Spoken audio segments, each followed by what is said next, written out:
ఆ రోజు ఏది మిడ్ మానేర్ కాడ. అదే వాళ్ళ ఊర్లో వాళ్ళు ఉంటే మల్లన్న సాగర్ పేరుతోటి మీరు పోయి బీఆర్ఎస్ ప్రభుత్వం ముంచింది వాళ్ళను. అదే విధంగా మరి భువనగిరి కాడ ఏదో రాష్ట్రపతులు లేకుంటే ఫ్లైఓవర్ కావాలని 100 ఇండ్లను ఖాళీ చేయించారు. 100 ఏళ్ళ నుంచి ఉన్నటువంటి వాళ్ళని మేము తొలగించేది అక్రమ కట్టడాలను. అక్రమంలో ఉన్నా కూడా పేదవాళ్ళు అయితే వాళ్ళ పట్ల కన్సర్న్తో ఉండాలనేది ప్రభుత్వ లక్ష్యం. కాబట్టి గత ప్రభుత్వము కూల్చండి తెంచండి అన్న వీడియోలన్నీ ఇప్పుడు బయటకు వస్తున్నాయి.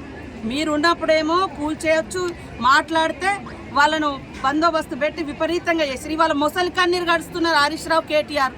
అయ్యా మిడ్ మానేర్ రండి, లేకుంటే మల్లన్న సాగర్ రండి. మరి ఇవన్నీ మీరు ముంచినప్పుడు వాళ్ళని ఎంత బలవంతంగా చేసారు. వాళ్ళ ఊర్లలోకి మనం వెళ్ళినాం, మీరు వెళ్ళిర్రు. వాళ్ళ ఊళ్ళకు మీరు వెళ్ళి ముంచిర్రు.